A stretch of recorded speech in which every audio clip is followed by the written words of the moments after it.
سیاسی میدان کی ہر بڑی خبر سے آگاہ رہنے کے لیے ہمارے چینل آزاد سیاست کو سبسکرائب کریں اور بیل آئیکن کو پریس کریں۔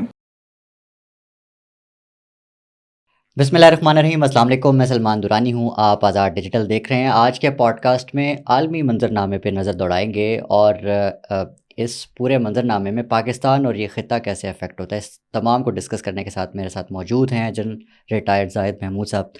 السلام علیکم سر۔ وعلیکم السلام سر، کیا حال ہے آپ کا؟ آئی ایم گڈ، اللہ کا شکر۔ رائٹ، سلمان تھوڑا ہم اس کو اینالائز کر لیں کیونکہ یو ایس الیکشنز اس وقت سر پہ ہیں اور لوگ یہ جاننا چاہتے ہیں کہ اس بار جو چینج آئے گا یا نہیں آئے گا، اس کو بھی اینالائز کر لیتے ہیں کیونکہ یہ بہت زیادہ بات ہوتی ہے کہ جی ٹرمپ ہے یا پھر جو ہیرس ہیں، ان کی پالیسیز ڈیفرنٹ ہونے والی ہیں، ٹرمپ آئے گا تو پھر ریجن جو ہے وہ کس طرح بیہیو کرے گا، یو ایس اسٹیبلشمنٹ کیسے بیہیو کرے گی، تو آپ اس سب کو کیسے دیکھتے ہیں؟ جی ہاں سلمان، دیکھیں، تھینک یو ویری مچ پہلے تو انوائٹ کا۔ یونائٹڈ اسٹیٹس کے جو الیکشنز ہو رہے ہیں یا ان کی جو پالیسی ہے جو ہمارے ریجن کے لیے ہے، وہ میری نظر میں چاہے ٹرمپ ہوں یا کاملا ہوں، وہ تھوڑی حد تک تو اس میں تبدیلی آ سکتی ہے۔ انڈیویجول کا جو امپیکٹ آتا ہے، ایک انڈیویجول کی جو تھاٹ ہوتی ہے یا ایز اے پریزیڈنٹ جو پریزیڈنسی کا ویٹ ہوتا ہے، بٹ امریکنز جو ہیں وہ ایک سسٹم کے تحت چلتے ہیں، تو مجھے کوئی زیادہ تبدیلی اس میں آتی نظر نہیں آتی۔ اور دوسری بات یہ ہے کہ پاکستان کے جو انٹرنل، اگر آپ اس کانٹیکسٹ میں دیکھ رہے ہیں کہ ہمارے جو حالات ہیں اس کے اوپر، جو موجودہ حالات ہیں ان کے اوپر نئے پریزیڈنٹ کا کیا امپیکٹ آئے گا، تو میں کوئی میجر امپیکٹ ہوتا ہوا دیکھ نہیں رہا۔ اس کی وجہ یہی ہے کہ جیسے میں نے پہلے بتایا کہ امریکنز اپنی پالیسی کو پرسو کرتے ہیں۔ اب ہمارے ریجن میں ان کی جو میجر جو پالیسی اس وقت لیڈ کر رہی ہے وہ انڈو پیسیفک کی ان کی جو پالیسی ہے، اسی کانٹیکسٹ میں وہ پاکستان کو دیکھتے ہیں، کیونکہ چائنیز کنٹسٹیشن ہے۔ ہم آگے چل کے شاید اس پہ آپ بات بھی کریں، تو چائنیز کنٹسٹیشن میں بھی پاکستان آ جاتا ہے۔ اب مڈل ایسٹ کی وار جو ہے جیسے وہ ایران تک تو پہنچ چکی ہے اور اس کی جو فائر ہے وہ ہمیں بھی فیل ہو رہی ہے، اس میں بھی پاکستان آ جاتا ہے۔ افغانستان کے کانٹیکسٹ میں جو نیا ایپی سینٹر بن رہا ہے ٹیررزم کا، اور انفارچونیٹلی اور فارچونیٹلی وہ کوئی ڈس آرڈر میں افغانستان کو امریکنز چھوڑ کے گئے ہیں، تو اس کانٹیکسٹ میں بھی پاکستان آ جاتا ہے۔ پھر انڈین کانٹیکسٹ میں بھی، کیونکہ جو پریورٹی ہے اس وقت واشنگٹن کی یا جو ان کا فوکس ہے وہ جس طرح انڈیا، تو اس کانٹیکسٹ میں بھی پاکستان آ جاتا ہے۔ تو پاکستان از اے کی ون آف دا کی state for American policy in the region. شاید ہم لوگوں کو، پاکستان کے رہنے والوں کو اپنا اتنا امپورٹنس کا احساس نہ ہو، لیکن پاکستان ایک کی، اس کو میں ہمیشہ بولتا ہوں ریجن کی ہے، کہ پاکستان کے بغیر کسی پاور کی یہاں پر کوئی پالیسی امپلیمنٹ نہیں ہو سکتی۔ تو امریکن بھی جو ان کے پولیٹیکل پرسوٹس ہیں، جو پولیٹیکل آبجیکٹیوز ہیں، ایمز ہیں، وہ تھرو انسٹرومنٹ آف وار ہوں یا انسٹرومنٹ آف اکنامکس ہوں یا انسٹرومنٹ آف پالیسی ہوں، اس میں پاکستان کا ایک کلیدی کردار ہوگا، اور جو بھی پریزیڈنٹ ہوگا وہ امریکن کے جو ریکوائرمنٹس ہیں یا پالیسی ریکوائرمنٹس ہیں اس کے مطابق ہی وہ ایکٹ کرے گا، اور ویسے ہی وہ پاکستان کو ٹریٹ کرے گا، ارسپیکٹو کہ یہاں پہ کس کی گورنمنٹ ہے، کون پاور میں ہے، کون انڈیویجول ہے۔ وہ انڈیویجولز کے ساتھ کبھی اپنی پالیسی نہیں پرسو کرتے، وہ الائنڈ رہتے ہیں اپنے انٹرسٹ کے ساتھ۔ تو جو بھی انڈیویجول ہوگا، جو بھی گورنمنٹ ہوگی، وہ اپنے انٹرسٹ کو سامنے رکھ کر پاکستان کے ساتھ چلے گی۔ اچھا، چین کا بڑھتا انفلوئنس، خاص طور پہ یہ جو شنگھائی کانفرنس ہے اس کے پیش نظر، امریکہ اس چیز کو کیسے دیکھ رہا ہوگا، اور پھر پاکستان کو اپنی پالیسی کو کیسے بیلنس رکھنا ہے؟ دیکھیں سلمان، اس وقت جو مین کنٹسٹیشن ہے یا جو مقابلہ ہے وہ ملٹی پولیرٹی کی طرف جو ورلڈ جانے کی کوشش کر رہا ہے، اس کو روکنے کا ایک ذریعہ ایک طریقہ اپنانا ہوتا ہے امریکہ کو، کہ اس کو روکے یا سلو کرے۔ اور لوگ تو کہتے ہیں کہ ملٹی پولر ورلڈ ہو گیا، but to be very honest میں پرسنلی یہ فیل کرتا ہوں کہ ابھی تک ہم ملٹی پولیرٹی کی طرف گئے نہیں ہیں۔ اس وقت امریکہ جو ہے، اس کا جو طاقت ہے یا جو اس کی پاور ہے یا جو اس کا اسٹیچر ہے، وہ اس وقت قائم ہے۔ رشیا ابھی یوکرین کے ساتھ وار میں چل رہا ہے، چائنا اپنے اکنامکس تھوڑا سا اکنامک سٹریس بھی ابھی اس کے اوپر آیا ہے، بٹ اینی ویز امریکہ کو اس سے، جیسے برکس ہو گیا یا ایس سی او کا آپ نے ذکر کیا ہے، اب یہ وہ آرگنائزیشنز ہیں جن کو امریکہ بڑا کلوزلی واچ کر رہا ہے۔ آپ نے ڈی ڈالرائزیشن کی ٹرمز بھی سنی ہوں گی، رشین کامن کرنسی کی بھی آپ باتیں سن رہے ہیں، لیکن اس کے بیچ میں جو پلیئرز ہیں وہ مجھے کبھی کبھی ایسا لگتا ہے جیسے اب انڈیا جو ہے اگر وہ برکس کے اندر بھی ہے تو آپ کا کیا خیال ہے کہ وہ ایک دم امریکہ کو چیلنج کرنے کے لیے تیار ہو جائے گا؟ کبھی بھی نہیں ہوگا. تو ہمیشہ وہ اپنی جو ڈوئل پالیسی ہوتی ہے, جو ٹو فیس انڈیا ہے, ابھی تو اس کے ٹو فیس بھی میں نہیں کہوں گا, ملٹی فیس انڈیا ہے, تو وہ اس کو ان چیزوں کو ریزسٹ بھی کرے گا, وہ امریکنز کے ساتھ کلوز الائے رہے گا.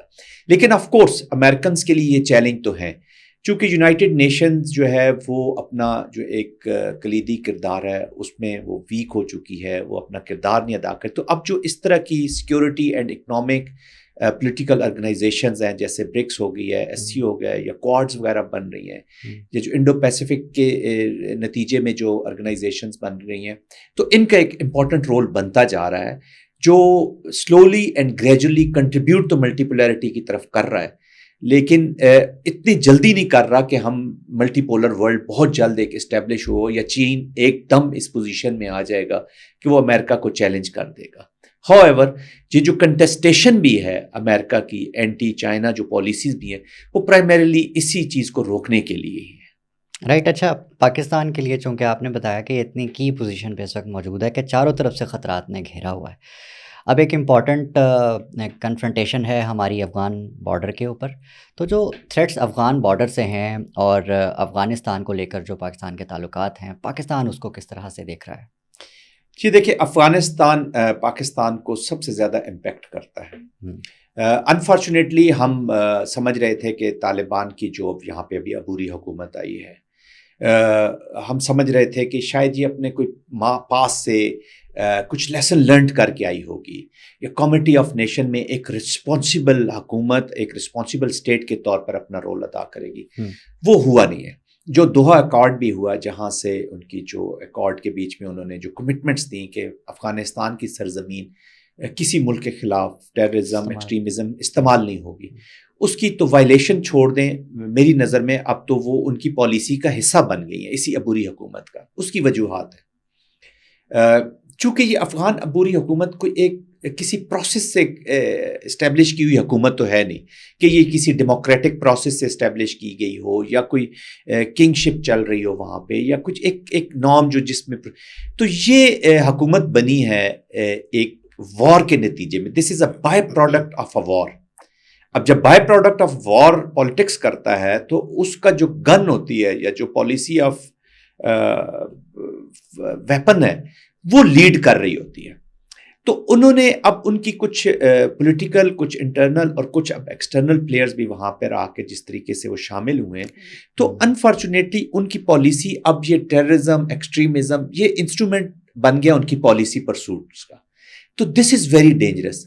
افغانستان میں اسٹیبلٹی تو ہے. اب سیکنڈ چیز جس نے اس کے بیچ میں اضافہ کیا, اس کو ہمیں سمجھنے کی ضرورت ہے, وہ ہے مس گورننس ان افغانستان.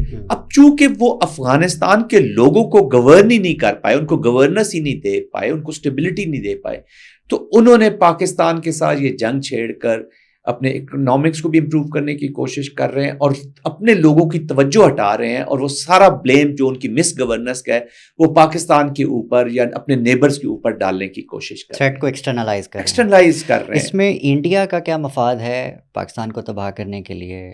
ظاہر ہے ایک طرف افغانستان میں جو پچھلی اس سے حکومت تھی اس میں بھی کافی الزام تھے کہ انہوں نے پاکستان کے خلاف جو ٹیررزم میں سپورٹ کیا اب پچھلی افغان گورنمنٹ کو, تو اب بھی کیا ایسا ہو رہا ہے؟ دیکھیں, جو پاکستان میں اپلیکیشن ہو رہی ہے سلمان, اس کو سمجھنے کی ضرورت ہے کہ یہ پراکسی وار اور اسٹیٹ اسپانسرڈ ٹیررزم کا مکس ہمارے اوپر اپلائی کیا گیا. تو انڈیا نے تو اس کو اپنے لیے اپنا گڈ لک سمجھا ہے. انڈیا کو ایک ایسا پلیٹ فارم مل گیا ہے کہ وہ نہ صرف پاکستان کو بلکہ وہ اب چائنا کو بھی یہیں سے اسی افغانستان کے اندر سے ڈی اسٹیبلائز کرے گا. اس کے میں آپ کو کچھ پہلو بتانا چاہوں گا. سب سے پہلی چیز تو آپ سمجھیں کہ جو وہاں پہ what all is available in Afghanistan کی ایک ڈس آرڈر شدہ حکومت, افغان عبوری حکومت کی صورت میں, جس کو تھریٹ ہے کہ وہ اپنے اگر یہ جو ان کے کائنیٹک اپلیکیشن والے لوگ ہیں یا جو ان کے ٹیررسٹ ہیں یا جو ان کے گن والے لوگ ہیں، ان کو اگر ہم نے کنٹرول کرنے کی کوشش کی تو ہو سکتا ہے ہمارے اپنے اندر دراڑیں پیدا کی جائیں، جس میں TTP بھی شامل ہے، ان کے اپنے افغان طالبان بھی شامل ہیں. تو یہ وہاں پہ ان کی پالیسی کو لیڈ ایک تو گورنمنٹ ان کی وہاں پہ ان کو اویلیبل ہے، دوسرا وہاں پہ فرنچائزز اویلیبل ہیں جو ٹیررزم کو دنیا کے کسی حصے میں بھی ایکسپورٹ کر کے لے جا سکتی ہیں، جس میں پاکستان کے لیے وہ TTP کو یوز کرتے ہیں اور آرگنائزیشن کو. تھرڈلی دیکھیں افغانستان کے بیچ میں there are around 23 to 24 proscribed organizations جو افغانستان کے اندر رہ کے آپریٹ کرتی ہیں. ان میں سے 16 سے 17 آرگنائزیشنز تو وہ ہیں جو اسٹریٹ اوے جن کا ٹارگیٹ از پاکستان، اور باقی جو آرگنائزیشنز ہیں وہ تھریٹ ایمینیٹ کر رہی ہیں ٹوورڈز چائنا. چائنا کے آپ کو پتہ ہے ان کی کچھ فالٹ لائنز ہیں، ان کو ایکسپلائٹ کرنے کے لیے ٹوورڈز رشیا، جیسے ان کے جارجیا کے یا ادر ایشوز ہیں وہاں پہ، اور towards the central Asian states. تو یہ ان کو بھی تھریٹ کر رہی ہیں. تو افغانستان کے اندر انڈیا کو یہ فرنچائزز ملی ہوئی ہیں، ان کو وہ یوز کرتے ہیں. افغان عبوری حکومت اب ان کو ابیٹ بھی کر رہی ہے، ان کو پروٹیکشن بھی دے رہی ہے. ہمارے TTP کے جو طالبان ہیں ان کو وہاں پہ انہوں نے آفیسز بھی دیے ہوئے ہیں، ان کو ویپنز دیتے ہیں، لائسنس گاڑیاں دی ہوئی ہیں، لائسنس ویپنز دی ہوئی ہیں، پروٹیکشن دی ہوئی ہے. تو they have become part of this organization. اور انڈین کے کونسلیٹس دیکھیں جب بھی کسی ملک کے اندر پراکسی وار کو اگر آپ نے اسٹڈی کیا ہو تو اس کی بیسک جو چیزیں ہوتی ہیں ان میں سے ایک چیز ہوتی ہے جب انٹریکشن ہوتا ہے کلائنٹ کا اور اسپانسر کا. India is a sponsor and تحریک طالبان پاکستان از اے کلائنٹ. ان کا جب آپس میں گٹھ جوڑ ہو رہا ہے تو انڈیا ان کو اکنامک سپورٹس بھی دیتا ہے، پولیٹیکل سپورٹ بھی دے رہا ہے، ڈپلومیٹک سپورٹ بھی دے رہا ہے. اسی کانٹیکسٹ میں تو اتنے انہوں نے آفیسز وہاں پہ اپنے مشنز کھولے ہوئے افغانستان کے اندر. تو ان کو ہر جو ایک پراکسی کی ایکسٹرنل پلیئر کی جو سپورٹ کلائنٹ کو چاہیے ہوتی ہے یا دہشت گردوں کو چاہیے ہوتی ہے وہ انڈیا ان کو وہاں پر پرووائڈ کر رہا ہے. تو ان کے لیے تو ایک بہت اچھا میدان اویلیبل ہو گیا ہے، ان کو سپورٹ اویلیبل ہو گئی ہے جس سے وہ پاکستان کو ڈسٹیبلائز کر رہا ہے. اور چائنا کو بھی اسی TTP کے ذریعے جو ان کے CPEC کے جیسے پروجیکٹ ہے اس کی جو چائنا کو جو کانٹیکسٹ کر رہا ہے، چائنا کو کاؤنٹر کر رہا ہے، اسپیشلی ان کے انٹرسٹ کو پاکستان کے اندر اکنامک انٹرسٹ جو چائنا کے اس کو بھی اب یہ TTP کے ذریعے اس کو تھرو TTP یہ اس کو اچھا کر رہے ہیں. میں ایک کویشچن ہسٹوریکل پرسپیکٹو میں جو کہ ماضی قریب سے ہے وہ تھرو کرنا چاہوں گا، چونکہ وہ اس میں جاننا بہت امپورٹنٹ ہے کہ ہاؤ لانگ لاسٹنگ ہم سوچتے ہیں، ہمارے پلانس کتنے لانگ ہوتے ہیں. جنرل فیض جو سابق DGISI تھے ان کا دورہ افغانستان، اور اس کے بعد جب گورنمنٹ آئی یہ افغان گورنمنٹ تو اس کو ایک دوست حکومت کے طور پر پورٹرے کیا گیا. اور میں یہ جاننا چاہ رہا ہوں کہ وہ تاثر ایک دم سے کب بدلا، کیوں بدلا، اور کیا یہ پہلے نہیں سوچا گیا تھا کہ یار ایسے بھی ہو سکتا ہے؟ جی دیکھیں، وہ جو آپ جس اپیزمنٹ کی طرف یا جو ان کے ساتھ نیگوسیشن ہوئی یا ان کو ٹیررسٹ کو TTP کو یہاں پر آنے دی، آپ جس کانٹیکسٹ میں بات کر رہے ہیں وہ مجھے ایسے لگتا ہے کہ ایک حکومت کی تو مجھے پالیسی نہیں لگتی، وہ شاید کچھ انڈیویجولز اپنی پالیسی پہ اب کیا آبجیکٹیوز تھے یہ تو ابھی وقت بتائے گا یا جب آگے ہم انفولڈ ہوں گی چیزیں وہ ہو سکتی ہیں. لیکن اس کی جو اپیزمنٹ تھی، ایک پیس کو وہ چانس دینا چاہتے تھے جس کانٹیکسٹ میں بھی دینا چاہتے تھے، وہ میری نظر میں ایک بہت ہی غلط فیصلہ تھا کہ آپ افغانستان وہ لوگ جنہوں نے پاکستان کو اتنی لوگوں کو شہید کیا ہے، ہمارے 27,000 سے زیادہ شہادتیں ہیں، اوورال 80,000 کے قریب ہمارے لوگ جہاں پہ انجرڈ ہوئے ہیں. پھر پاکستان میں افغانستان سے یا TTP نے جو نقصان، خاص طور پہ دیکھیں نا جو APS کا انسیڈنٹ تھا، اب اتنے ہینیس کرائمز ہوئے، ہماری مساجد میں حملے کیے گئے، ہمارے فوجیوں کو مارا گیا، ہمارے لا انفورسمنٹ ایجنسیز کو مارا گیا، ان کے لوگوں کو مارا گیا، ہمارے سیولینز کو بہت نقصان ہوا، ہمارے خیبر پختونخوا کے عوام کو بہت نقصان ہوا. تو وہ مجھے لگتا ہے کہ اس کی that policy was not very well taken, اور اسی لیے اس نے فائر بیک بھی امیجیٹلی کیا. دیکھیں فوج کا کام ہوتا ہے ایک کائنیٹک آپریشنز کر کے ایک ماحول پیدا کرنا، اور سول پولیٹیکل لیڈرشپ کا کام ہوتا ہے کہ وہ اس کے اوپر امن کے لیے یا کیا نیگوسیشنز کرتے ہیں، یا ایک اسٹیٹ کولیکٹیو جو اسٹیٹ کا ڈیسیجن ہوتا ہے وہ افیکٹو ہوتا ہے. تو اس میں مجھے پرسنلی آئی ڈونٹ فیل کہ یہ ایک کولیکٹیو ڈیسیجن تھا اسٹیٹ کا. ہاں اب کیا نیت تھی اس کے اوپر، کیا عوامل تھے، وہ وقت آئے گا تو اس پہ ابھی پتہ چلتا جائے گا کہ وہ کس لیے ہوئے تھے. تو امیجیٹلی تو اس پہ کمنٹ کرنا اٹس ناٹ ایزی. بٹ مجھے وہ اسٹیٹ کا ایک کلیکٹیو یا قومی سوچ کا وہ ڈیسیژن نہیں لگتا. اور ہم خود چونکہ اس وقت انسٹیٹیوشن کے اندر ہی تھے, سرو کر رہے تھے, تو personally I have fought war against these guys. ہم ٹیررسٹ کو باجوڑ کے بیچ میں ہم وکٹم ہوئے ہیں اس کے, اور ہم نے دیکھا ہے. تو ہم جو شہادتیں ہمارے, تو شہیدوں کے خون کو, ابھی ایک کیڈٹ آپ نے دیکھا ہوگا پچھلے دنوں جو لکی مروت میں عارف اللہ شہید, تو وہ ایک خوبصورت پاکستانی, ایک خوبصورت مجاہد, وہ بچہ جو بچپن سے ہی جس کا خواب ہے فوج میں جانا. آپ نے اگر اس کا انٹرویو ابھی ایک دیکھا ہوگا, جب اپنے کالج رزمک کالج میں انٹرویو دے رہا تھا, وہ کہتا ہے جی میں اپنے بڑے بھائی کی طرح فوج میں جانا چاہتا ہوں, پاکستان کی خدمت کرنا چاہتا ہوں, جذبے. تو جب ایسے بچوں کی شہادتیں ہو جائیں گی, جب ایسے لوگ ہمارے اے پی ایس کے جیسے بچے مارے گئے ہیں, یا جو مساجد میں ہمارے نمازی مارے جاتے ہیں, یا جو تو کیا ان کا خون اتنا, اس کی کوئی قیمت نہیں ہے کہ ہم اس کو اوپر کمپرومائز کرنا شروع کر دیں. تو فوج کا جو کام ہے, جو عسکری اداروں کا کام ہے, جو ہماری سیکورٹی فورسز کا کام ہے, ان کو وہ کرنا چاہیے, اپنا کائنیٹک آپریشنز کرنے چاہیے. اور پولیٹیکل گورنمنٹس بیٹھی ہوئی ہیں, پولیٹیکل سول لیڈرشپ بیٹھی ہوئی ہے, whole of a nation approach اپنا کے جو نیشن کی اسپائریشنز کے مطابق جو فیصلے ہیں آپ ان کو پرسو ضرور کریں. لیکن فوج کا کام ہے آپریشنز کر کے ایک ماحول بنانا, اچھا ٹیبل کریٹ کرنا جس کے اوپر پازیٹیو اور افیکٹو نیگوسیشنز کی جا سکے. ہاؤ یو سی دس, آپ کو مطلب کیا لگتا ہے کہ اس کا سولوشن, کیونکہ Afghan problem is a very critical problem, اس کو سمجھنا بھی تھوڑا سا کمپلیکس ہے, اس کو آپ کو لگتا ہے کہ یہ سولوشن کیا ہو سکتا ہے, بندوق یا talks? But of both.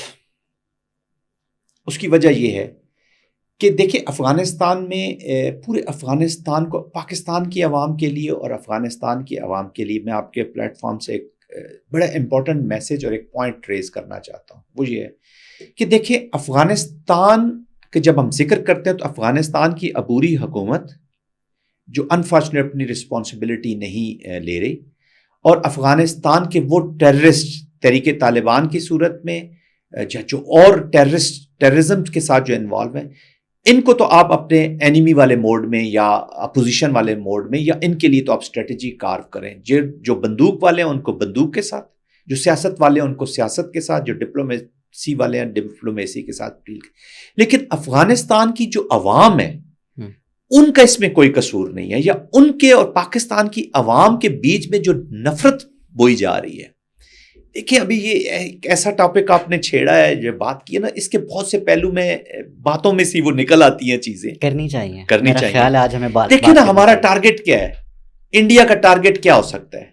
India کا ٹارگٹ ایک ہی ہو سکتا ہے کہ انڈیا کو تھریٹ کس سے ہے, یا کس سے زیادہ خوف ہے؟ پاکستان کی افواج سے, کہ وہ اگر 5 نیوکلیئر دھماکے کرتا ہے تو پاکستان کی عوام اور پاکستان کی افواج مل کے 8 دھماکے کرتے ہیں. اگر وہ بارڈر کراس کر کے یہاں پہ ایئر اٹیکس کرتا ہے تو پاکستان کی عوام اور پاکستان کی افواج مل کے دن کے 11 بجے ہمارے طیارے جاتے ہیں اور ان کے آبجیکٹیوز کو لاک کرتے ہیں. اگر وہ 4 میزائل ڈپلوائے کر کے پاکستان کو تھریٹ کرتا ہے تو پاکستان 8 میزائل ڈپلوائے کر کے میسج بھیجتا ہے کہ آپ 4 فائر کریں گے تو یہاں سے 8. تو جہاں تک جنگ کا تعلق ہے تو ہر ایسکلیشن لیڈر کے اوپر پاکستان ان کی برابری, بلکہ برابری سے اوپر جا رہا ہے. تو اب جب انہوں نے دیکھا کہ کنونشنل نہیں ہے تو اس فوج کو, اس پاکستان کو کمزور کیا جائے. کمزور کیسے کیا جائے؟ کمزور ایسے کیا جائے کہ عوام میں اور افواج میں دراڑ ڈالی جائے.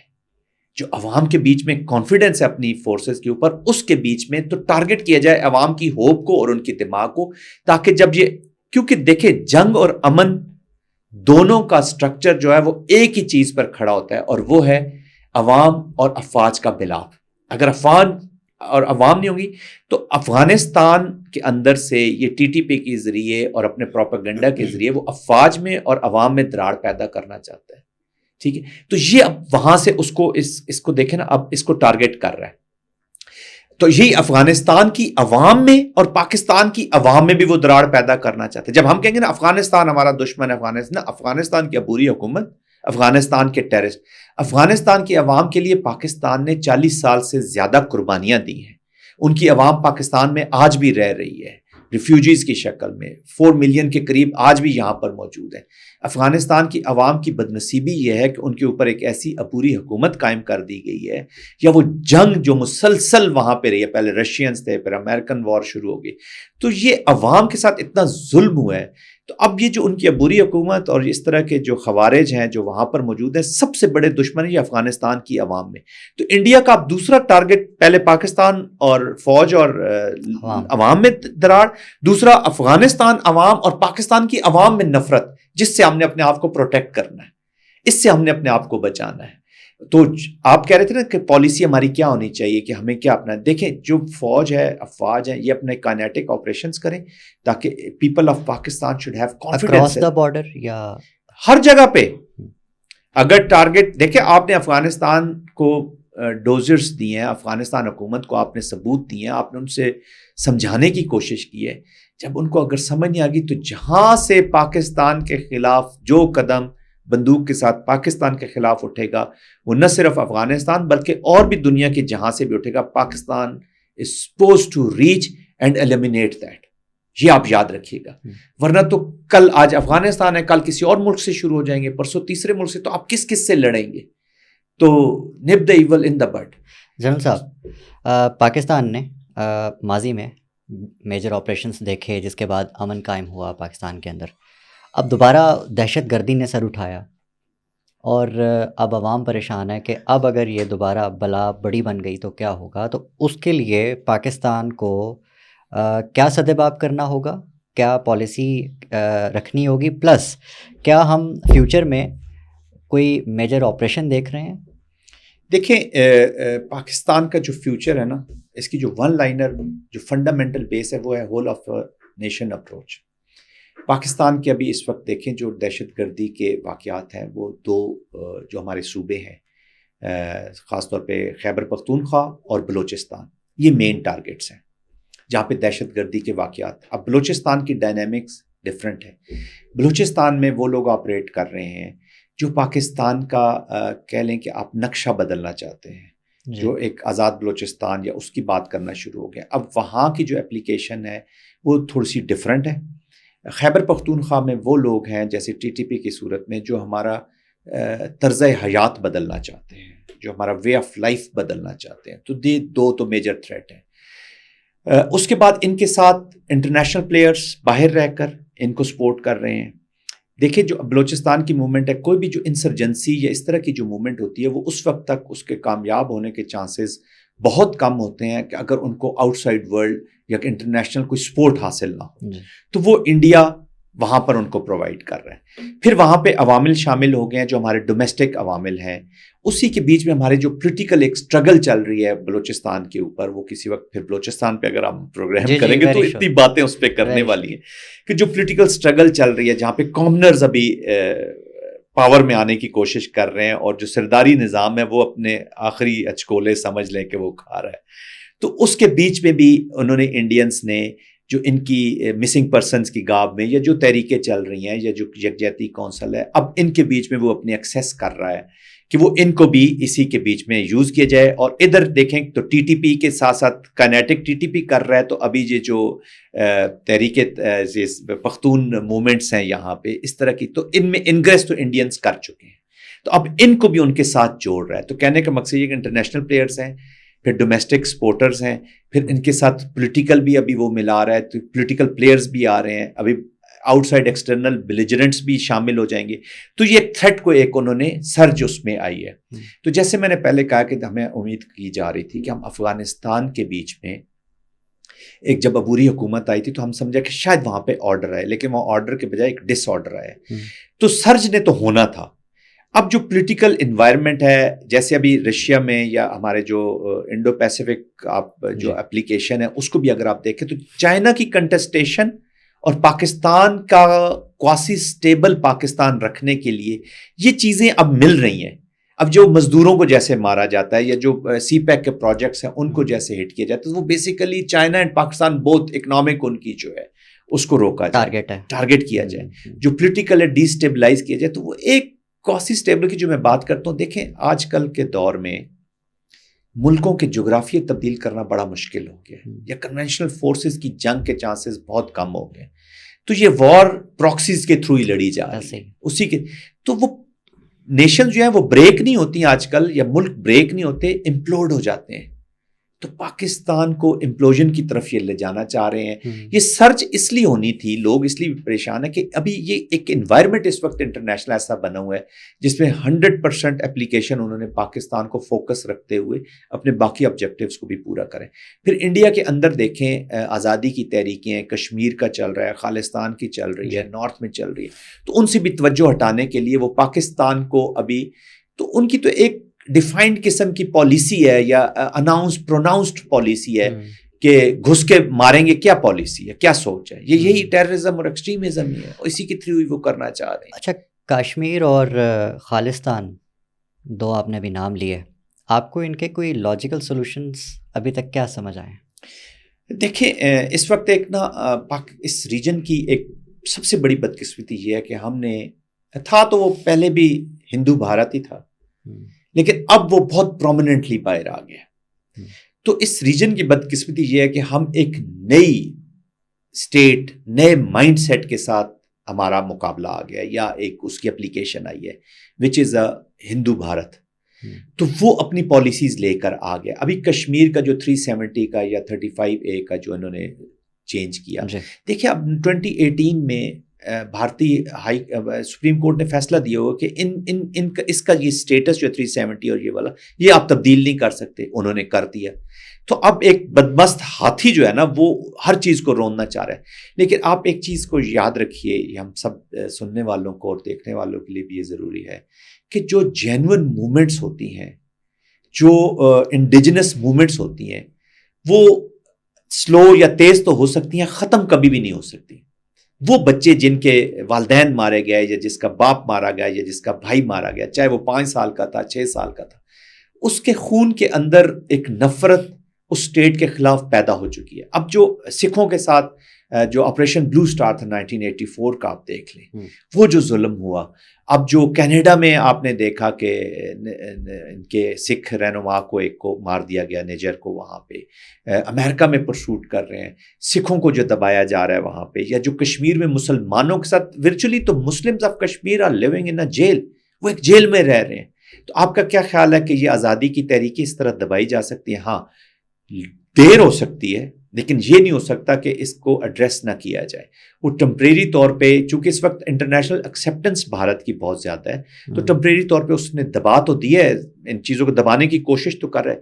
لیکن ایوری ڈے، ابھی آپ نے پچھلے دنوں دیکھا ہوگا کہ ان کی ملٹری بہت زیادہ سٹریس کے اندر ہے، اتنے زیادہ سٹریس کے اندر ہے، کیونکہ ایک نئی ویو، جس کو وہ نئی ویو کا نام دے رہے ہیں، تو وہ انڈیجنس ہی ویو ہے. وہیں سے بچے پیدا ہو رہے ہیں، وہیں سے کھڑے ہو رہے ہیں، وہ ان کی افواج کا مقابلہ کر رہے ہیں. 7 لاکھ کے قریب انہوں نے فوج وہاں پہ رکھی ہوئی ہے. تو وہ کس لیے رکھی ہوئی ہے؟ اس کا مطلب ہے کہ وہاں کچھ نہ کچھ ابھی تک چل رہا ہے.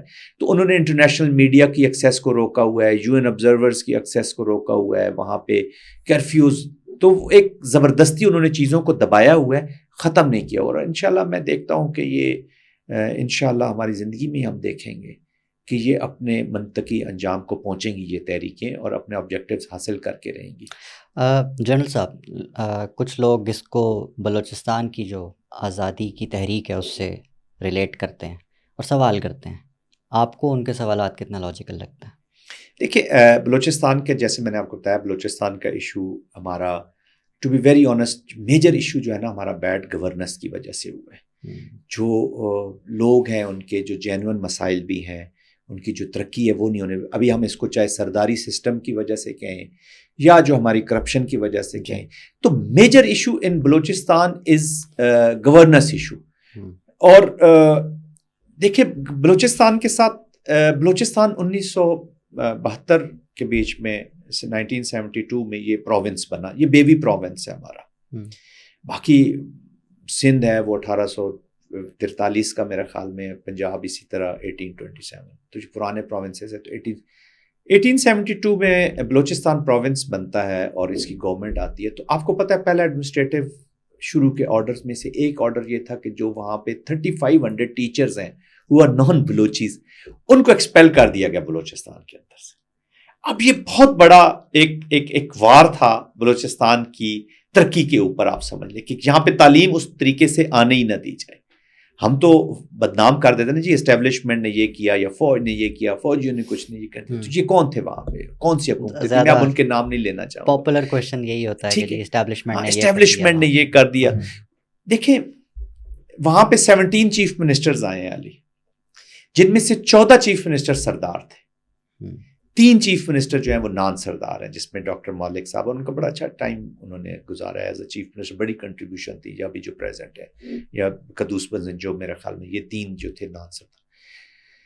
تو کس کے پاس وہاں پہ رہے؟ کسی نے ان کو پروگرس کرنے سے منع کیا ہے یا انہوں نے ان کے حقوق سے منع کیا ہے؟ تو کہنے کا مقصد یہ ہے کہ مس گورننس ضرور ہوئی ہے. تو بلوچستان کی جو چیزیں یہ حل ہو سکتی ہیں, ہاں اس کے لیے whole of the nation approach who. Let the people of Balochistan decide the future of Balochistan, کہ اس کی ترقی کا فیوچر. بلوچستان کی عوام کو بھی یہ سمجھنے کی ضرورت ہے کہ اس وقت تو انڈیا ان کی پراکسیز کو استعمال کر کے ایک ان کو بڑے سہانے خواب دکھا رہا ہے, لیکن اس کے بعد وہ ان کو ٹیشو پیپر کی طرح ڈسٹ بن میں پھینک دیا جائے گا, ان کو ابنڈن کر دیا جائے گا. دا اسٹوری آف ابنڈنمنٹ ہمیشہ بلوچستان ہمیشہ یا تو کبھی بفر کے طور پہ استعمال کیا گیا, رشین انویژنس کو روکنے کے لیے برٹشرز نے بھی اس کو بفر کے طور پہ استعمال ہوا. تو اس کا استحصال بہت ہوا ہے. اس میں ہماری اپنی غلطیاں ہیں, ہماری کوتاہیاں, ہماری لیڈرشپ کی کوتاہیاں, اور بے انتہا کوتاہیاں ہیں, میں مانتا ہوں اس کو. لیکن اس کی گورننس ٹھیک کی جائے.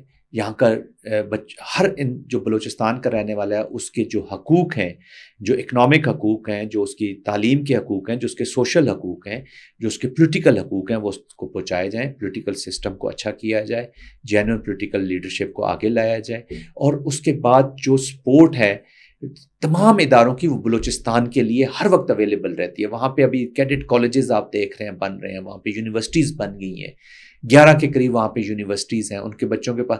لیکن اس کو چونکہ گورن اچھے طریقے سے نہیں کیا گیا, تو وہ بچوں کے دماغوں میں, ذہنوں میں یہ چیز ڈال دی گئی ہے کہ ایک آزاد بلوچستان کی طرف ہم جائیں گے تو شاید ہم ترقی کر پا جائیں گے. لیکن یہ ان کے لیے ایک شریڈ ہے, ایک دھوکے کی ایک تصویر سامنے رکھی گئی ہے. تو I think whole of a nation approach who. Solutions of Balochistan should come from the Balochistan, and the civilian leadership responsibility کے ساتھ لیڈ کرے اس فرانگ کو. اور فوج جو ہے, یا جس کو آپ اسٹیبلشمنٹ کہتے ہیں, فوج کہتے ہیں, یا جو سیکیورٹی ادارے ہیں, یہ اپنے کائنیٹکس پہ پریسیژن کے ساتھ اپنا کام کریں, تاکہ جو وہاں پہ بندوق کا استعمال کر کے جو چیزوں کو بدلنا چاہتے ہیں, ان کو بندوق کو جواب بندوق, گولی کا جواب گولی سے دیا جائے. اور جو پولیٹیکل لیڈرشپ ہے, یہ ان سے نیگوشیشن بھی کریں, بات چیت بھی کریں, ان کو اکوموڈیٹ بھی کریں. پالیٹکس میں اور ڈیموکریسی میں بڑی اللہ نے طاقت رکھی ہے کہ وہ اسپیس کریٹ کر سکتے ہیں, وہ کانفلکٹ ریزولوشن کر سکتے ہیں. تو ایک اچھی ڈیموکریسی, اچھی لیڈرشپ ول کے ساتھ, ول ہوگی تو ایوری تھنگ از ڈویبل اور ہو سکتی ہے. Do you think there is a democracy in Pakistan? Weak ہے. میں اس کو دیکھیں, میں ذاتی طور پہ ڈیموکریسی کا بہت بڑا حامی ہوں, اور میں جس انسٹیٹیوشن میں رہ کے آیا ہوں, میں آپ کو گارنٹی کے ساتھ کہہ سکتا ہوں اس وقت ایک آئی ایم شیور کہ سوشل میڈیا پہ ایک چیز, ایک طوفان چلا ہوا ہے, آئی کین انڈرسٹینڈ. بٹ ہم سب کے سمجھنے کی ضرورت ہے کہ پاکستان ہے تو ہم ہیں. ٹرو ڈیموکریسی تو میں نہیں کہوں گا کہ پاکستان میں ہے, ویک ہے, لیکن ہم نے اس کو توانا کرنا ہے, اس کو ٹھیک کرنا ہے. پروسیسز چلتے رہیں, پروسیسز خود بخود اس کو ٹھیک کر دیں گے. گورنمنٹ جو ہیں وہ اپنی رسپانسبلٹی لیں, اپوزیشن اپنی رسپانسبلٹی لیں. یہ جو طاقت کے حصول کے لیے ہم سب سے زیادہ اگر ایفرٹ کرتے ہیں تو کچھ چیزوں کو انوالو کرتے ہیں, یا تو اپنی رسپانسبلٹی سے جب ہم جان چھڑواتے ہیں تو سب سے زیادہ نقصان بھی ہم ڈیموکریسی کا ہی کرتے ہیں. تو عوام ابھی یہ دیکھیں 21ویں صدی کا پاکستان ہے, یہ پرانا پاکستان نہیں ہے کہ اس وقت کسی, یہ جو 4 انچ کا ٹیلی فون یا اسکرین سب نے اٹھائی ہے, everybody is very well aware کہ کیا ہو رہا ہے ہمارے پاس. تو ہمارا ڈیموکریسی کے بیچ میں ہی سلوشنز نکلیں گے. اس کو توانا کرنے کی ضرورت ہے, اس کو اچھا کرنے کی ضرورت ہے. اور ڈیموکریسی نام ہے رسپانسبلٹی کا, یہ طاقت کا نام نہیں ہے, یہ ذمہ داری کا نام ہے. تو یہ ہماری لیڈرشپ کو بھی سمجھنا ہوگا. سوال کرنے والے نوجوانوں کو ڈیجیٹل دہشت گرد قرار دیا جاتا ہے, یہ کتنا درست ہے؟ دیکھیں, کچھ ایلیمنٹس ہیں جو جینون ایلیمنٹس ہیں, جو جینون لوگ ہیں, جن کے سوالات بھی جینون ہوں گے. دیکھیں نا, کنسرنز ہیں ہر ایک کے پاس. تو پاکستان میں کسی انڈیویجول, کسی دنیا میں عام پبلک کے پاس وہ انفارمیشنز نہیں ہوتی. وہ وہی جو نیریٹو بلڈز کیے جا رہے ہوتے ہیں, یہ جو چیزیں سامنے نظر آ رہی ہوتی ہیں, اس کے اوپر وہ اپنا ایک اوپینین کر لیتے ہیں. تو کسی کو ڈیجیٹل دہشت گرد قرار دینے سے پہلے یہ ہمیں سوچ لینا چاہیے کہ ان میں سے جینوئن کون سے ہیں. اب انفارچونیٹلی اگر آپ 100 اکاؤنٹس ہیں تو ان کے بیچ میں سے 40 سے 50 تو ایسے فیک اکاؤنٹ جو اینیمی کے اکاؤنٹس ہیں وہ اس کے بیچ میں کام کر رہے ہیں. اب اتنا وہ سب کچھ گرے ایریا میں آ گیا. وہ شاید پاکستانی عوام کی اتنے زیادہ کنسرن اس طرح کے نہ ہو, لیکن وہ جو شیپ میں یا جس کے بیچ میں وہ آ گئے, تو اب وہ جو ایلیمنٹس ہیں جو باہر سے اس میں شامل ہوئے ہیں یا جو جینوئنلی کسی کی گیم اور کی کھیل رہے ہیں, تو وہ لوگ عوام میں اور افواج میں یا افواج میں اور اسٹیبلشمنٹ کہہ لیں یا افواج میں اور ہماری فورسز میں دراڑیں پیدا کرنے, تو ان کو ڈیجیٹل دہشت گرد سمجھیں. لیکن اگر آپ کہیں کہ ہر بندہ جو سوال کر رہا ہے اپنے جینوئن رائٹ کے اوپر, یا ہر بندہ جو اپنا آئین کے اوپر اس کا جو کانٹریکٹ جس کے ساتھ وہ اسٹیٹ میں ہے اگر اپنے بیسک چیزیں مانگ رہا ہے, تو اس کا دہشت گرد نہیں ہے, وہ اس کو دہشت گرد قرار دینا بہت زیادتی ہوگی. لیکن میں نے عرض کیا کہ چونکہ دوسرے اتنے لوگ اس میں شامل ہو چکے ہیں کہ اس کی وجہ سے اب سارے یہ مت سمجھے کہ یہ دہشت گرد. ہماری پرابلم یہ ہے کہ اگر کسی کو انہوں نے کہا کہ یہ ڈیجیٹل دہشت گرد ہے تو ہر بندہ کہتا ہے شاید یہ مجھے ہی کہہ رہے ہیں. ایسی بات نہیں ہے, آپ کو اپنی اپلیکیشن کا پتہ ہونا چاہیے. ہاں اتنا میں ریکویسٹ سب سے ضرور کروں گا, جو شخص اپنے آپ کو وکٹمائز سمجھے گا وہ تو یہی سمجھے گا نا. لیکن اب وکٹمائز جو اپنے آپ کو سمجھ رہا ہے اس کو تحقیق سے, تو اللہ نے بھی حکم دیا نا تحقیق کا, آپ تحقیق ضرور کر لیجئے کہ کون سی چیز کہاں سے آ رہی ہے اور اس کا پرپس کیا ہے. ہم انفارچونیٹلی پاکستانی معاشرے میں تحقیق کی عادت نہیں ہے, ہم تحقیق نہیں کرتے, ہم سنی سنائی. دیکھیں نا, اب اسلام کے پوائنٹ آف ویو سے لینا, ریلیجن ہمیں اجازت نہیں دیتا سنی سنائی کو آگے چلانے کی. میں آپ کو گارنٹی کے ساتھ کہہ سکتا ہوں کہ 10 خبروں میں سے 5-6 خبریں ایسی ہوتی ہیں جو فیک ہوتی ہیں, جس کا آن گراؤنڈ میں خود کبھی کبھی حیران ہوتا ہوں. دیکھیں انفو لیب کی اسٹڈی کی ہوگی آپ, جی بالکل, وہ کیا تھا, وہ کیا تھا, کتنے چینلز تھے, کتنی سائٹس تھیں جو پاکستان کو ٹارگٹ کر رہی تھیں, اور وہ بھی تحقیق کسی باہر والے نے کی. جی. تو آپ کے سامنے ایک چیز سامنے, انفو لیب کو آپ اسٹڈی کر لیں. ہمارے جو بچے ینگسٹرز ہیں وہ ان سے میری ریکویسٹ یہ ہے, دیکھیں ہمارے بھی اولاد اسی ملک میں رہتی ہے نا, ہم نے ان کو بھی پاکستان دے کے جانا ہے. میں کسی کو غلط یا صحیح نہیں کہہ, اور جو اداروں کے سربراہان ہیں یا جو اداروں کے لوگ ہیں یا جو پولیٹیکل پارٹیز کی لیڈرشپ ہے, برائے مہربانی اپنے آپ کو اس چیز کا مد نظر رکھیں کہ پاکستان کی عوام کو بھی ہم نے پروٹیکٹ کر رہے ہیں ان کے ساتھ. کسی چیز کو اناؤنس کر دینے سے چیزیں نہیں ہوں گی, ہم نے وہ میئرز لینی ہوگی. پاکستان کی عوام سے, اسپیشلی میں اپنے یوتھ سے, اپنے بچوں سے کہوں گا, ہم نے اس پاکستان میں ہی رہنا ہے, ہم یہیں پر رہ رہے ہیں اور آگے بھی ہمارے بچوں نے اسی ملک میں رہنا ہے. تحقیق کے بغیر ہم نے سب نے مل کے پاکستان کو ٹھیک کرنا ہے, سب کی رسپانسبلٹی ہے. تو اگر آپ یہ سمجھ لیں گے کہ آپ ہر چیز کو ریزسٹ کرنا چاہتے ہیں, ہر چیز کو لڑنا چاہتے ہیں, ہم نے کریکشنز اپلائی کرنی ہے. اور کریکشنز قومیں مڈ کورس بھی اپلیکیشنز کرتی ہیں, جہاں پہ بھی موقع ملتا ہے اپلیکیشنز کرتی ہیں اور آگے بڑھتی ہیں. ہم نے آئی ٹی کے میدان میں آگے جانا ہے, ہم نے تعلیم کے میدان میں آگے جانا ہے, ہم نے اپنے 24 کروڑ عوام ہے جو یوتھ بلج ہے, لیکن یوتھ کو اپنی رسپانسبلٹی کا بھی احساس ضرور ہونا چاہیے. یہ یاد رکھیے گا, کسی پہ کرٹیک کر دینے سے, میں دیکھتا رہتا ہوں اکثر ٹی وی پہ, ہم لوگوں نے آج کل ایک فیشن بنا لیا ہے گالیاں دینے کا. آپ سوشل میڈیا استعمال کرتے ہیں؟ دیکھیں نا, اس کے بغیر تو ابھی کون ہے جو نہیں کرتا, ہم بھی استعمال کرتے ہیں, دیکھتے رہتے ہیں اس کو. وی پی این لگا کے ٹویٹر استعمال کرتے ہیں. تو دیکھیں ابھی بین ہوگا تو آج کل کے سسٹم میں جی کوئی چیز رک نہیں سکتی. ابھی میں یہ کہوں کہ نہیں جی میں نہیں کرتا, تو یہ ایسے نہیں ہے, ہم بھی کرتے ہیں. کیونکہ دیکھیں نا, ہمیں اگر آؤٹ سائڈ ورلڈ کا یا پرابلمس کا پتہ ہی نہیں ہوگا, ایسا ہی یا وٹ از, دیکھیں نا میرے I have 2 sons in my house, وہ بھی آپ کی طرح ینگ ہیں. تو جب تک میں ان کی دنیا میں, دیکھا I'm living in their time, میں یہ ریئلائز کرتا ہوں, I'm living in your time, میں اپنے بچوں کے ٹائم میں رہ گیا. تو جب مجھے اس کی دنیا کا ہی نہیں پتا کہ وہ کہاں پہ رہ رہا ہے, تو میں کیسے اپلیکیشن کروں گا, کریکشن کروں گا. تو میری ایز اے فادر یہ رسپانسبلٹی ہوگی کہ میں سوسائٹی کو 2 اچھے, میرے اگر 2 بچے ہیں تو 2 اچھے بچے, 2 اچھے مسلمان, 2 اچھے پاکستانی دوں. تو جب تک جو چیزیں ان پہ اپلیکیشن کر رہی ہیں ان کو جب تک میں جانوں گا نہیں, تو میں کیسے. ابھی اگر دیکھیں نا, ہمارے انفارچونیٹلی پاکستان میں سلمان پرابلم یہ ہے کہ ود آل مائی ریسپیکٹ, ہماری سوسائٹی میں 90% پیرنٹس کو تو پتہ ہی نہیں ہے کہ ہمارے بچوں کا سلیبس کیا ہے یا وہ اپنے کمرے میں کیا کر رہے ہیں. ہم نے فیشن بنا لیا ہے, ہم نے شتر مرغ کی طرح ریت میں سر دے دی ہے کہ لیک آف انفارمیشن کی وجہ سے کئی چیزوں کے ہمیں فیکٹس پتہ ہی نہیں. دیکھیں انڈیویجولز آتے ہیں چلے جاتے ہیں, میں پھر اس چیز کو ریپیٹ کرتا ہوں, no individual is bigger than institution and no institution is bigger than the state. یہ لیڈرشپ پولیٹیکل ہو, کوئی لیڈرشپ ہو, آئے گی چلی جائے گی. یہ یاد رکھیں, پاکستان نے یہیں پہ رہنا ہے.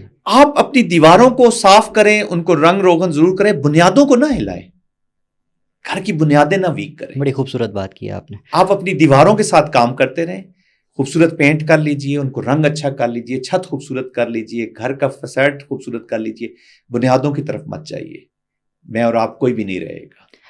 ملکی کنفلکٹ تو بات کر لی, تھوڑا سا ہم خطے سے باہر بھی نکلتے ہیں, ایران اور اسرائیل پہ بات کرتے ہیں.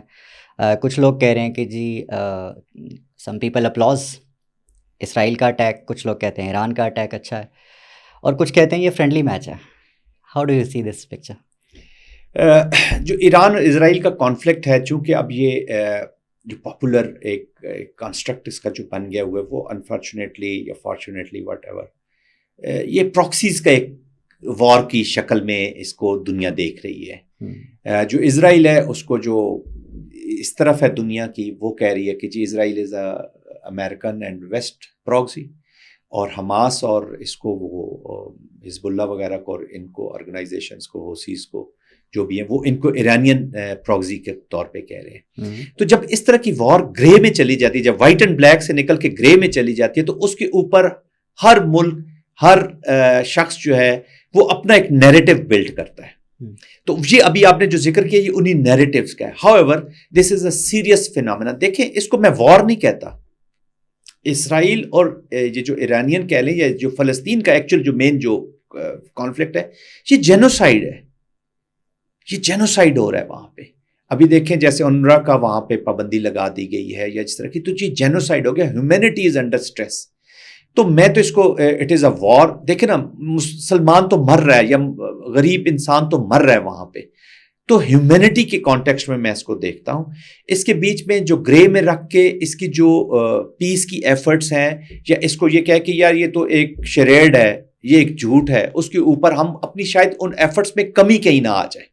ان ایفرٹس میں کمی, کیونکہ ابھی دیکھیں نا روزانہ 100-150 کے قریب جو لوگ ہیں وہ every day they are being killed.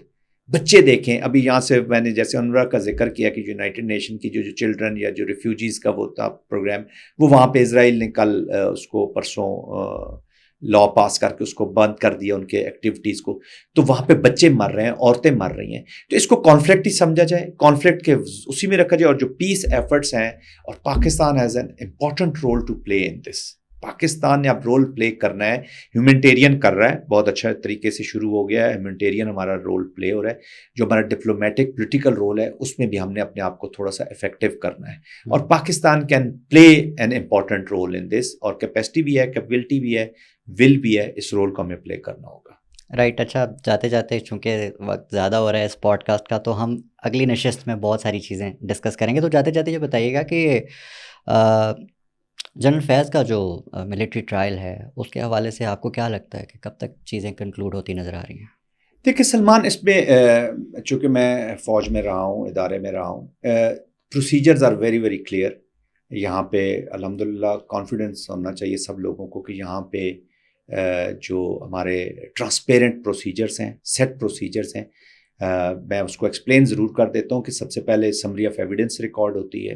Summary of evidence میں جتنے بھی پروزیکیوشن کے اور ان کے وٹنسز ہوتے ہیں, یہ کراس ایگزامن ہوتے ہیں, اور یہ اپنے وکلا کر سکتے ہیں سول سے بھی.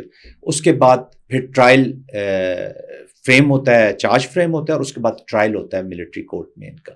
تو وہ اپنے اس میں اپنے وکلا بھی آئیں گے, وٹنسز بھی آئیں گے. اب it depends upon number of witnesses کہ وہ کتنے ہوں گے, کتنے کراس ایگزامن. تو جو جسٹس کو 100% چانس دیا جائے گا. بہت ہی ٹرانسپیرنٹ اور مضبوط نظام ہے فوج کے اندر انٹرنل اکاؤنٹیبلٹی کا, اور جسٹس ول بی سروڈ. اگر وہ قصوروار ہوئے تو ان کو سزا ہو جائے گی, اگر وہ قصوروار نہیں ہوئے تو ان کو سزا نہیں ہوگی. لیکن اس کے ٹائم لائن دے دینا کہ یہ 6 مہینے میں, سال میں, یہ اٹ از ناٹ پاسبل, کیونکہ اس کی کارروائی جو ہے وہ, لیکن جو بھی پارٹیز ہوتی ہیں ان کو کلیئر ہوتا ہے کہ یہ کارروائی کدھر تک پہنچی ہے, کہاں تک پہنچی ہے. میڈیا میں یا اس کا اس طرح جیسے باہر ہوتا ہے اس طرح پرچار اس کا نہیں کیا جاتا. تو ٹائم لائن دینا is not possible for any one, اور کہاں تک پہنچا. پھر دوسرا, فوج کے اندر جو کاروائی ہو رہی تھی اس کے اوپر جو کنسرن لوگ نہیں ہوتے وہ اتنی توجہ بھی نہیں دیتے. وہاں پہ کلچر نہیں ہے کہ چیزوں کا پوچھا جائے کہ کیا ہو رہا ہے. آپ میڈیا میں اور سوشل میڈیا میں تو ہر چیز اتنی وہ ہو گئی ہے کہ ہر چیز کا وہ خبر رکھنا چاہتے ہیں کہ گھر کے مینیو سے لے کے تو انفارچونیٹلی تھوڑی سی چیزیں زیادہ ہو جاتی ہیں. پھر اس میں گوسپس بھی آ جاتی ہیں, اس کے بیچ میں فیک چیزیں بھی آ جاتی ہیں اس کے بیچ میں. تو پھر ایک فیک چیزوں سے مجھے یاد آیا وہ یوٹیوب کے تھم نیل. ہاں تھم نیل, جنرل فیض کی تصویر لگا دی, گول دائرہ بنا دیا, پتہ نہیں کیا ہو گیا. جی ہاں, ایک میرا بھی انہوں نے لگا دیا, انہوں نے پتہ نہیں کیا انکشاف کر دیے. ایک تھم نیل تک ہے جو ان کے تہلکہ خیز انکشافات, جس سے کسی ہوسٹ کا نام لے کے انہوں نے لکھتے کہ وہ بھی چونک ہے. تو میری مسز نے مجھ سے پوچھا کہ جی اچھے وہ کون سے انکشافات ہیں, تو میں نے کہا جی وہ مجھے بھی آپ بتا دیں. جنرل ریٹائر زاہد محمود صاحب, آپ ہمارے ساتھ موجود تھے, آپ نے ہمیں وقت دیا, آپ کے وقت کا بہت شکریہ. Thank you very much. Thank you for having me.